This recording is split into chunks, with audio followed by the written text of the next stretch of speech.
अधितत्त्वप्रतिदर्शकाय सम्यक्तमुख्याष्टगुणार्णवाय प्रशान्तरूपाय दिगम्बराय देवादिदेवाय नमो जिनाय। बोलो पंच परमेष्ठी भगवान की जय। 1008 श्री आदिनाथ भगवान की जय। अंतिम तीर्थेश भगवान महावीर स्वामी की जय। आचार्य भगवान गुरुवर्षि विशुद्ध सागर जी महाराज की जय। मुनि श्री सुप्रभ सागर जी महाराज की जय। मुनि श्री प्रणत सागर जी महाराज की जय। जय जिन बंधुओं, मैं आप सभी का स्वागत करता हूं लोकप्रिय बहुचर्चित कार्यक्रम समीचीन विकल्पों का सम्यक समाधान। देश विदेश विभिन्न प्रांतों से, हर शहर से हम लोगों को व्हाट्सएप के द्वारा, ईमेल के द्वारा समीचीन विकल्प प्राप्त हो रहे हैं और उन समीचीन विकल्पों को हम मुनिश्री तक पहुंचाते हैं और मुनिश्री के मुखारविंद से, ओजस्वी वाणी से हम सभी लोग यूट्यूब चैनल सुप्रभुवाच के माध्यम से इस सम्यक समाधान कार्यक्रम का लाभ ले रहे हैं। प्रतिदिन 5:13 पे यह कार्यक्रम का प्रसारण होता है और आप लोग यूट्यूब चैनल सुप्रभुवाच के माध्यम से जिस जिज्ञासाओं का आपने चयन किया है उसका सम्यक समाधान हम सुनते हैं। जैसा सम्यक समाधान है, अगर हर नॉर्मल इंसान को साधा समाधान भी प्राप्त होता है, कोई सॉल्यूशन प्राप्त होता है, तो वह फूला नहीं समाता और साक्षात पंच परमेष्ठी से, पंचम परमेष्ठी साक्षात साधु परमेष्ठी के मुखारविंद से हम समाधान को प्राप्त हो रहे हैं। वही समाधान सम्यक समाधान है और वही एक कार्यकारी उपाय बन रहा है और बनता भी है। चलिए चलते हैं। आप लोगों का आज ज़्यादा समय नहीं लेते हुए मुनिश्री के चरणों में बारंबार नमोस्तु करते हुए मुनिश्री प्रणत सागर जी महाराज से यह विनय करते हैं कि हे स्वामी, आज के कार्यक्रम को संचालित करते हुए गति प्रदान करें। नमोस्तु नमोस्तु नमोस्तु महाराज। नमो हरिहंताणं नमो सिद्धाणं नमो आयरियाणं नमो अजायाणं नमो लोय सहसाहणं। पंच परमेष्ठी भगवान की परम पूज्य आचार्य भगवंत गुरुवर विशुद्ध सागर जी मुनि महाराज जी की, परम पूज्य मुनि श्री सुप्रभ सागर जी महाराज जी की।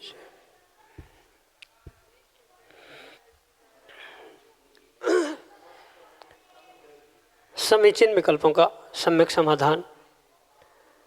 सम्यक ज्ञान की एक ऐसी अनूठी विधा जिसके माध्यम से हम सभी प्रतिदिन अनेकानेक समीचीन विकल्पों का सम्यक समाधान प्राप्त करके अपने ज्ञान को सम्यक की ओर ले जा रहे हैं, क्योंकि सम्यक ज्ञान ही आत्मा के कल्याण के लिए परम कार्यकारी उपाय है और उस सम्यक ज्ञान से ही हम निश्चित अपने मन को निराकुल बना सकते हैं।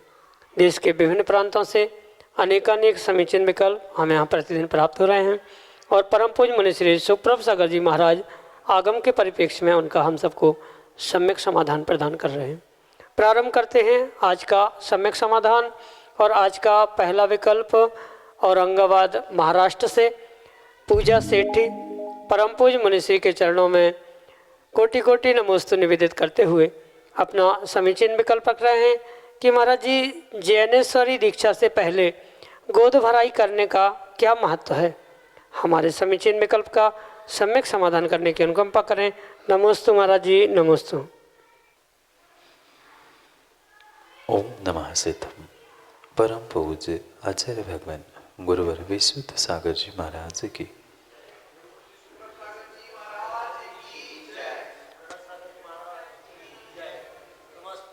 कुछ आगम की क्रिया मात्र मांगलिक करने के लिए हुआ करती है।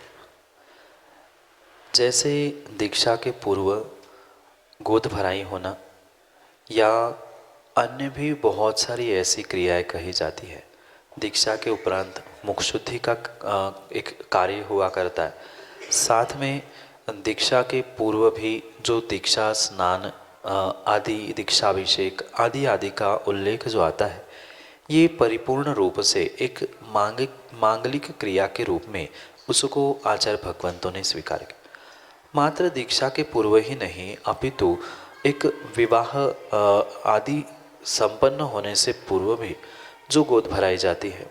कभी कभी बालक जन्मने से पहले माँ की जैसे 9वें महीने आदि में गोद भराई जाती है या कहीं 7वें महीने में, ये भिन्न भिन्न धार्मिक क्रियाओं से उस जीव के साथ आगे आने वाले भविष्य के लिए उसकी मंगल कामना के साथ उसका जीवन मंगलमय हो, इस भावना से युक्त होते हुए वहाँ पर इन क्रियाओं को जोड़ा जाता है। और लगभग जो क्रियाएं विवाह के पूर्व में की जाती है, लगभग वही क्रियाएं दीक्षा के पूर्व की जाती है।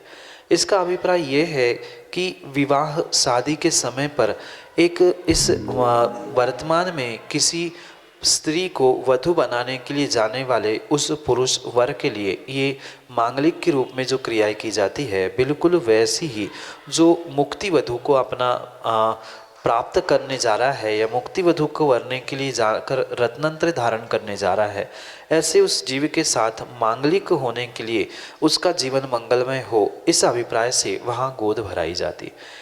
क्योंकि दूसरा जीव मात्र शब्दों की शुभकामनाएं तो दे सकता है, बधाई तो दे सकता है, पर एक द्रव्य रूप क्रिया घटित करने के लिए वहाँ वह गोद भराई आदि की रस्म की जाती। जितने उत्कृष्ट मांगलिक द्रव्यों के द्वारा गोद भराई जाती है, उतने ही उसके जीवन के बारे में मांगलिक भावना के साथ उन क्रियाओं को दोहराया जाता है।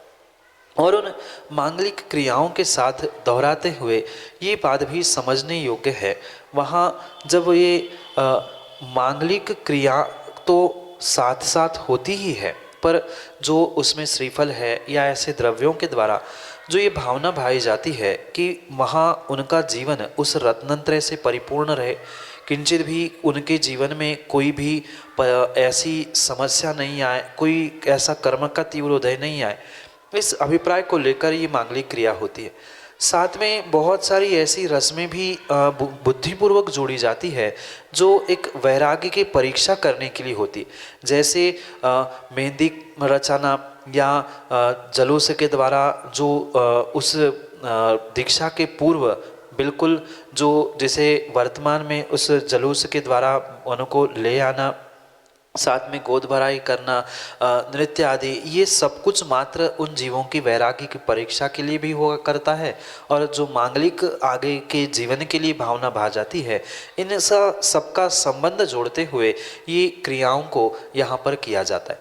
जैसे कि बिनौली होना, तामझाम दिखा देना या उनको ये गोद भराई करते हुए उनकी वैराग्य की इस प्रकार से परीक्षा की जाती है कि देखो आप वैराग्य के मार्ग पर जा रहे हो, अगर आपको राग में आनंद आ रहा है तो अभी विचार करें, राग का मार्ग भी खुला है। पर जो सच्चा वैरागी होता है वह उन राग की क्रियाओं में ना उलझते हुए वैराग्य की ओर अग्रसर होता है। इसलिए एक तरफ से वैरागी की परीक्षा भी मांगलिक द्रव्यों से गोद भरने से मांगलिकता को देने का सूचक भी वह मांगलिक क्रिया भी होती है, और साथ साथ सद्भावना का द्रव्य रूप प्रतीक ये मांगलिक क्रिया भी होती है। इस प्रकार से अनेक कारणों से वह गोद भराई, बिनौली आदि आदि की रस्में होती है।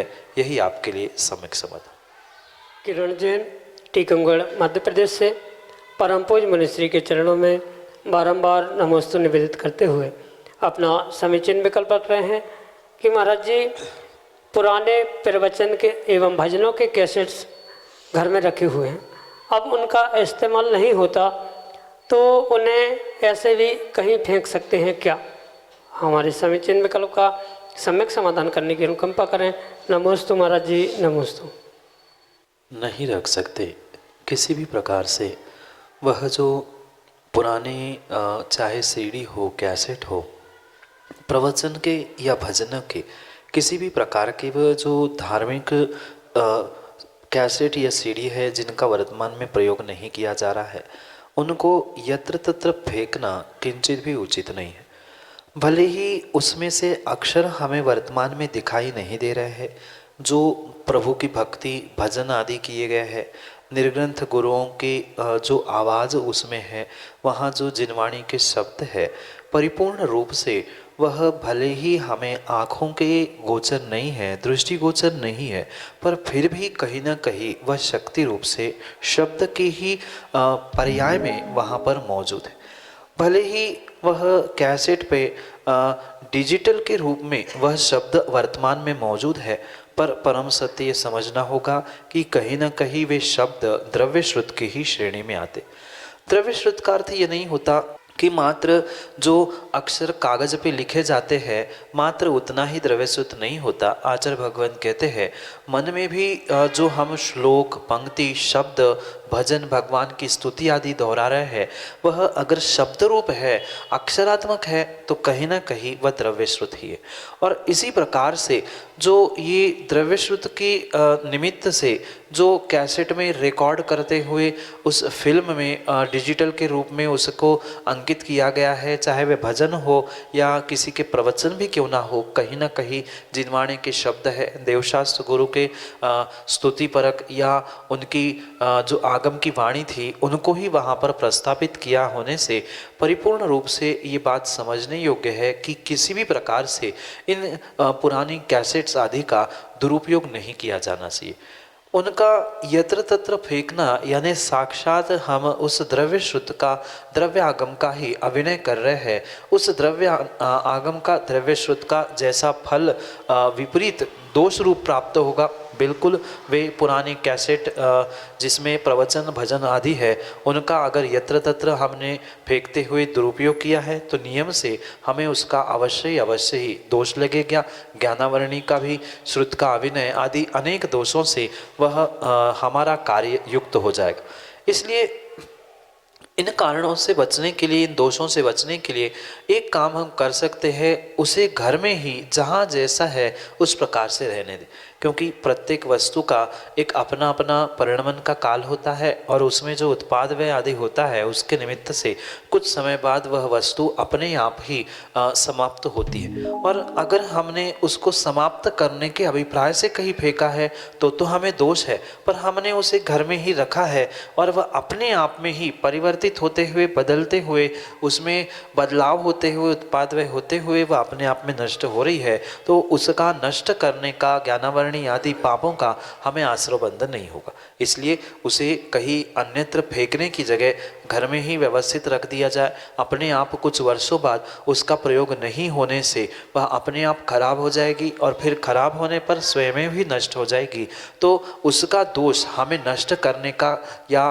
फेंकने का किंचित भी नहीं लगेगा। इसलिए ये बात अवश्य समझनी होगी कि इसका हमें व्यवस्थित प्रयोग करके व्यवस्थित स्थान पर रखें, अपने समय पर उसका परिणमन होकर वह नष्ट हो जाएगी तो हम भी दोष से बचे, उसका भी दोष हमें नहीं लगा और साथ साथ वह वस्तु भी अपने मर्यादा के बाद समाप्त हो गई।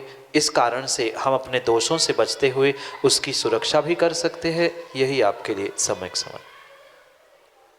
प्रेमचंद जैन, सागर, मध्य प्रदेश से परम पूज्य मनीषी के चरणों में बारंबार नमोस्तु निवेदित करते हुए अपना समीचीन विकल्प रख रहे हैं कि महाराज जी, एक व्यक्ति मंदिर जी में भक्ति भाव से प्रतिदिन पूजन विधान कर रहा है, वहीं दूसरा व्यक्ति भी पूजन तो कर रहा है, लेकिन साथ में उसका ध्यान इस तरफ भी है कि मंदिर की वेदियों की सफाई भी करनी है, जिनवाणी की धूल भी हटानी है, जिनवाणी व्यवस्थित करनी है। तो दोनों में से कौन सा व्यक्ति कर्मों की अधिक निर्जरा कर रहा है? उन परिस्थितियों में जबकि 99% लोगों का ध्यान सिर्फ पूजा में होता है, वेदियों की सफाई, जिनवाणी व्यवस्थित करने, मंदिर की स्वच्छता आदि में नहीं होता है, तो सबसे ज़्यादा निर्जरा किसकी होती है? हमारे समीचीन विकल्प का सम्यक समाधान करने की अनुकंपा करें। नमोस्तु महाराज जी, नमोस्तु।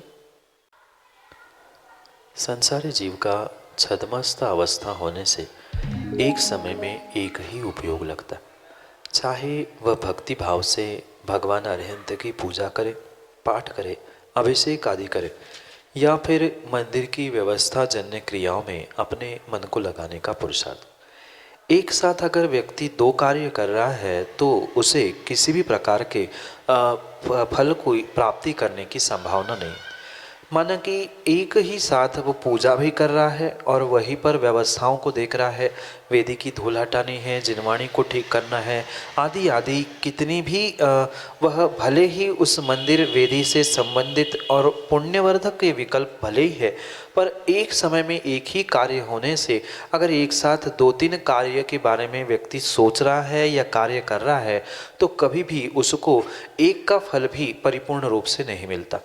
और अगर वह जीव परिपूर्ण रूप से पहले शांति से भक्ति भाव से बहुत मन लगाते हुए भगवान की पूजा करेगा और पूजा करने के उपरांत जितना जब जैसा समय मिले, भले ही 5 मिनट 10 मिनट 15 मिनट अपने समय की अनुकूलता देखते हुए वेदी की सफाई हो, मंदिर के जिनवाणी की सफाई, अलमारी की सफाई आदि क्यों ना हो, अगर पूजा के उपरांत या पूजा के पहले इन कार्यों को वह करता है तो नियम से वह जीव विशेष विशेष पाप कर्मों की निर्जरा करने के लिए अपनी क्रियाओं को प्रवृत्त करता है। पर ये परम सत्य समझना होगा कि एक साथ अगर दो कार्य कर रहा है तो बेचारा न वह पूजा पाठ करने का मन लगता है, न उसकी व्यवस्था बनाने में मन लगता है। इसलिए दोनों आधा आधा काम होने से वह प्रचुर मात्रा में कर्मों की निर्जरा नहीं कर सकता। और प्रचुर मात्रा में कर्मों की निर्जरा करने के लिए एकमेव साधन यही है कि एक समय में एक काम किया जाए, पूजा पाठ मन लगा के किया जाए,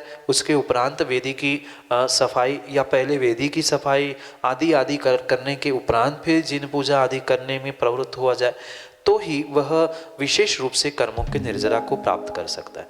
अन्यथा जो एक साथ दो कार्य करने का पुरुषार्थ कर रहा है वह ना बेचारा मन लगा के सफाई करते हुए व्यवस्था में सहयोग कर रहा है, ना उसका उसे विशेष रूप से वहाँ पुण्य मिल पा रहा है, ना वहाँ वो कर्मों की निर्जरा कर पा रहा है, ना पूजा पाठ करते हुए वह कर्मों की निर्जरा कर पा रहा है। क्योंकि द्रव्य से, शरीर से और वचनों से तो पूजा चल रही है, पर मन उसका भले ही भगवान के चरणों में, वेदी में, जिनवाणी पे लगा है, पर वह उसके लिए विशेष कर्मों की निर्जरा करने के लिए निमित्त नहीं हो सकता।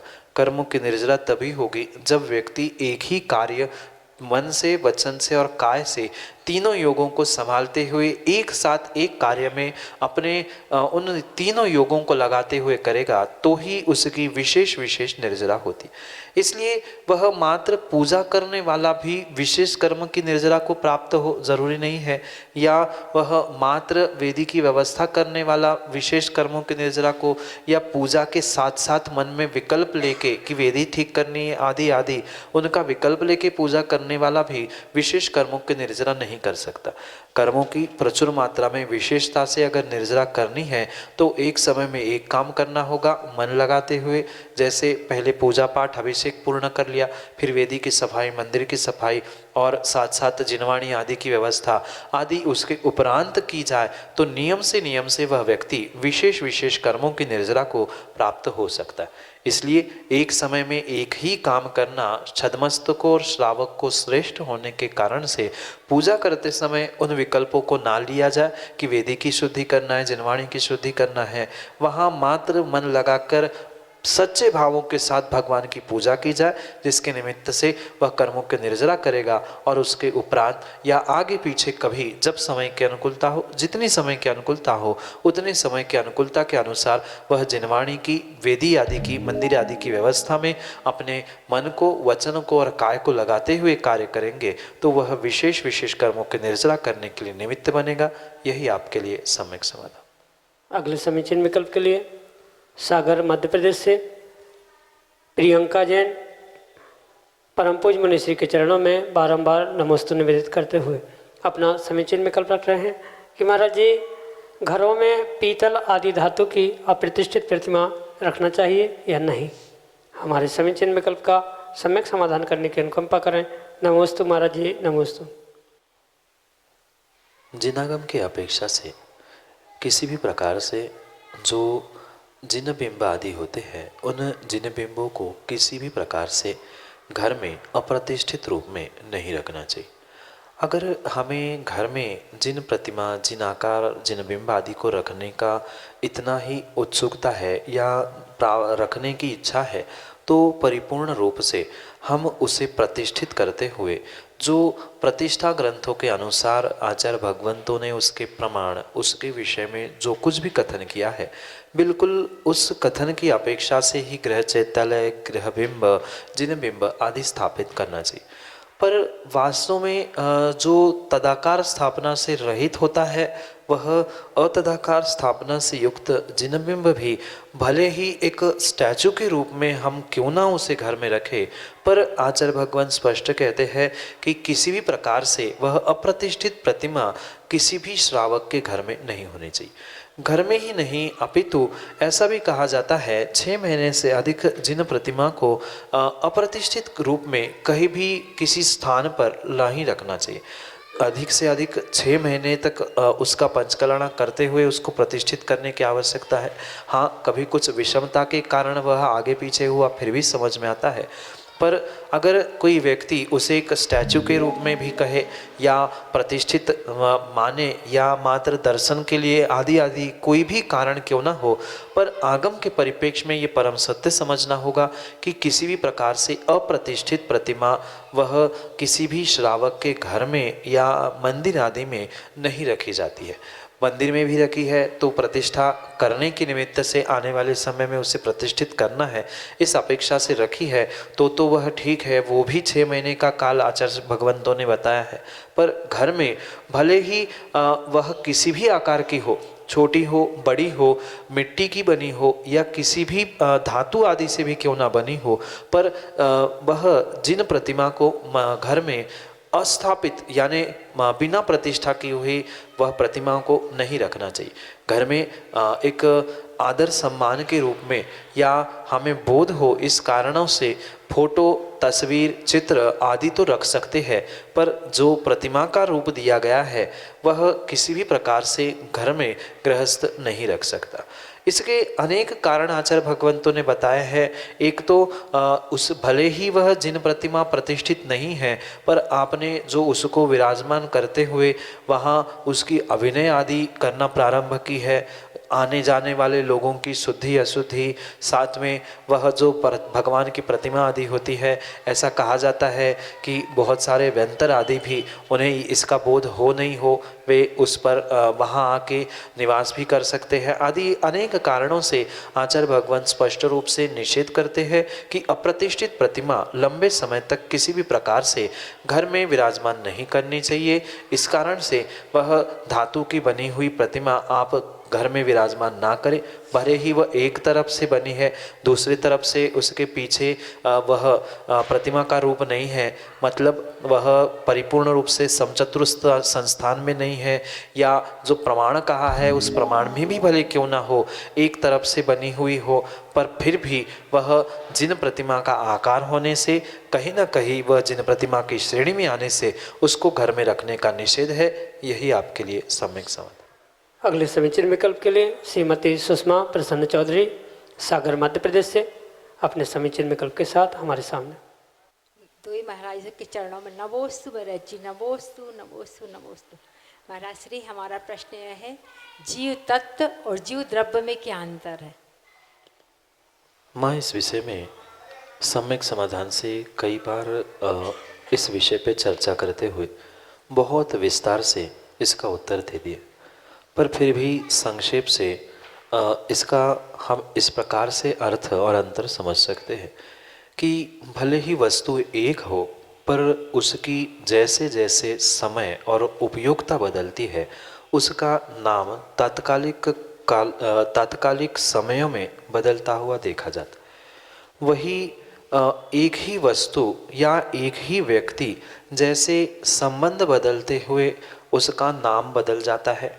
एक व्यक्ति अपने बेटे की अपेक्षा से पिता कहलाता है और अपने पिता की अपेक्षा से बेटा कहलाता है, जबकि वह जीव द्रव्य एक ही था, जीव ही था, पर दोनों की संबंधों की अपेक्षा से उसकी संज्ञा भिन्न भिन्न हुई थी। ऐसे ही चाहे जीव द्रव्य कह दो, जीव तत्व कह दो, जीव अस्तिकाय कह दो, जीव पदार्थ कह दो, यहाँ मात्र संज्ञा का फेर है, संज्ञा का अंतर है, पर किंचित भी वस्तु का अंतर नहीं है। एक ही वस्तु को जब मुख्यता से यानी वक्ता का अभिप्राय, श्रोता का अभिप्राय लेखक का अभिप्राय, कथन करने वाले का अभिप्राय भिन्न भिन्न जब होता है तब भिन्न भिन्न प्रकार से उनकी संज्ञा का प्रयोग किया जाता है। जबकि कहने के लिए वस्तु एक ही मात्र थी, जीव। वह जीव वस्तु को जब हम सत की अपेक्षा से समझेंगे, जिसको द्रव्य का लक्षण कहा है, उत्पाद व द्रव्योक्तम सत, सत द्रव्य लक्षण, और जब सत की अपेक्षा से उसके उत्पाद व द्रव्य की चर्चा करनी होती है या उसको ग्रहण करने का जब अभिप्राय होता है, तब उस जीव को द्रव्य कहा जाता है। कहने का अभिप्राय इतना है, जीव द्रव्य की पर्यायों के जो परिणमन को लेते हुए उसकी द्रव्यता का बोध करने के लिए जब भी व्याख्यान प्राप्त होगा, उस समय उस जीव नाम के वस्तु को जीव द्रव्य कहा जाएगा। और वहीं पर जब उसके स्वभाव का कथन किया जाएगा, क्योंकि ये भी आपने पढ़ा होगा, तस्य भावस् तत्वम, उसका जो स्वभाव है, वस्तु का स्वभाव जो है, वस्तु के स्वभाव को ही तत्व कहा जाता है। जब जीवित वस्तु के तत्वों के यानी स्वभाव के विषय में जब व्याख्यान करना होगा या स्वभाव को समझने का अभिप्राय होगा परिपूर्ण रूप से, वहाँ पर उसको जीव तत्व कहा जाएगा। भले ही वह जीव एक ही पदार्थ, एक ही वस्तु है, पर भिन्न भिन्न अपेक्षा से, जैसे एक ही व्यक्ति भिन्न भिन्न संज्ञा को प्राप्त होता है, ऐसे ही एक ही वस्तु भिन्न भिन्न संज्ञा को प्राप्त होती है। जीव द्रव्य, जीव तत्व, जीव अस्तिकाय और जीव पदार्थ, ये एक ही वस्तु होने पर जब उत्पाद व सत की अपेक्षा से कथन होगा तो वह जीव द्रव्य कहलाएगा। जब तस्य भावा, उसके स्वभाव की व्याख्या होगी तो वह जीव तत्व कहा जाएगा। जब अनेक उस गुणों में से अस्तित्व और कायत्व, इस गुणों को ग्रहण करने का जब कथन आएगा तब उसे जीवास्तिकाय कहा जाएगा। इस अपेक्षा से मात्र कथन की अभिप्राय से उसमें अंतर होता है। जैसे आचार्य भगवान कहते हैं, वक्तुर अभिप्रायो व नया, और वक्ता का अभिप्राय जैसा नय है, ऐसे ही वक्ता के अभिप्राय को ही हम समझते हुए, नयों की अपेक्षा को समझते हुए, कथन शैली आदि को समझते हुए उसमें भेद करते हैं, अंतर करते हैं, पर वास्तविकता में वस्तु में कोई अंतर नहीं है। एक ही वस्तु को समझने के अनेक पहलू है, अनेक दृष्टियां हैं। यही आपके लिए सम्यक समझ। अगले समीचीन विकल्प के लिए सागर मध्य प्रदेश से हमारे सामने हैं शालिनी जैन अपने समीचीन विकल्प के साथ। महाराज जी के चरणों में नमोस्तु नमोस्तु नमोस्तु। महाराज जी, जैसे कि टीवी पर कोई कार्यक्रम चलता है, धार्मिक क्रिया, प्रवचन या शांति धारा वगैरह, और हम बीच में टीवी को बंद कर देते हैं किसी कारणवश, तो हमें क्या दोष होगा? टीवी आदि पर जो कार्यक्रम चलते हैं, प्रवचन हो, शांति धारा हो या अन्य कोई धार्मिक कार्यक्रम, उनको अगर हमने किसी भी कारणवश बीच में रोका है, बंद किया है, तो नियम से हमें वहाँ दोष लगेगा, पाप भी लगेगा। भले ही हमारा अभिप्राय उसको अंतराय डालना, उसे बंद करना या किसी विशेष व्यक्ति को विघ्न करना जरूर नहीं था, पर फिर भी किसी भी कारणवश हमें जाना था या अन्य किसी कारणों से हमने टीवी को या उस कार्यक्रम को बीच में ही बंद कर दिया, तो नियम से वहाँ हमें अंतराय कर्म का तो आश्रय पड़ेगा ही पड़ेगा। साथ में अगर वह प्रवचन की क्रिया चल रही थी, धर्मोपदेश हो रहा था और हमने बंद किया, पहला तो हमें अंतराय कर्म का आश्रय हो गया, क्योंकि आचार्य भगवान कहते हैं वह जो शुभ क्रियाओं में, कुशल क्रियाओं में जहाँ विघ्न डाला जाता है किसी भी प्रकार से, वह अंतराय है। भले ही दूसरे किसी व्यक्ति को हमने विघ्न नहीं डाला, उनके सहमति से ही बंद किया हो, पर जो हमारे भीतर एक शुभ क्रियाओं के प्रति जो मानसिकता चल रही थी उसको हमने खंडित किया है और विघ्न किया है। इस कारण से विघ्न कर्म अंतराय से, विघ्न करने के कारण से अंतराय कर्म का भी आश्रय बंद हुआ। साथ में माना कि प्रवचन चल रहे थे और हमने उसे बंद किया, तो वह ज्ञानावरणी दर्शनावरणी को भी देने के लिए निमित्त बन सकता है। ऐसे एक कार्य करते समय जैसे आचार्य भगवान कहते हैं कि सातों कर्मों का आश्रय बंध होता है, कहीं न कहीं कम ज़्यादा अंशों में हमें सातों कर्मों का आश्रय बंध अवश्य ही होगा, क्योंकि मन वचन काय से करने वाली प्रत्येक क्रिया का जीव को कहीं न कहीं कर्म का आश्रय अवश्य होता है। और ऐसा ही आश्रय वह शुभ क्रियाओं को, पुण्यवर्धन क्रियाओं को बीच में बंद करने के निमित्त से हमें अवश्य ही प्राप्त होगा और नियम से वह पाप रूप ही होगा, क्योंकि शुभ कार्यों कार्यों में हमने अंतर डाला था, शुभ क्रियाओं को हमने बंद किया था, भले सबके सहमति से अपने मन बना के ही किया था, पर वह चलने वाली क्रिया को हमने बंद किया था, इसका हमें नियम से पाप रूप आश्रयबंध होगा ही होगा। इतना ही नहीं, अगर मोबाइल आदि में भी जो फोटो, प्रवचन या भजन आदि है जिसको हम डिलीट कर रहे हैं, नष्ट कर रहे हैं, तो उसका भी कहीं ना कहीं हमें अवश्य रूप से दोष लगेगा, पाप लगेगा, क्योंकि वहाँ भले ही हमारा अभिप्राय भिन्न हो, पर शरीर से क्रिया तो हमारी वही हुई थी। मन से भले ही हमारा नष्ट करने का, बंद करने का अभिप्राय नहीं था, पर शरीर से किया गया कर्म का आश्रव भी हमें आश्रव रूप फलित होगा। वह परिपूर्ण रूप से बाद में पुण्य पाप इनके साथ उसका बैलेंस बनते हुए फिर वह हमारे लिए प्रतिफलित होगा। पर शरीर से की गई वह टीवी बंद करना, मोबाइल बंद करना आदि की क्रिया का हमें नियम से पाप पड़ेगा। यही आपके लिए सम्यक समझ। जय जिनेंद्र, आप अभी देख रहे थे और आपने अभी देखा कि कैसे मुनिश्री ने अपने ओजस्वी वाणी में सम्यक समाधान करते हुए हम सभी का कल्याण किया।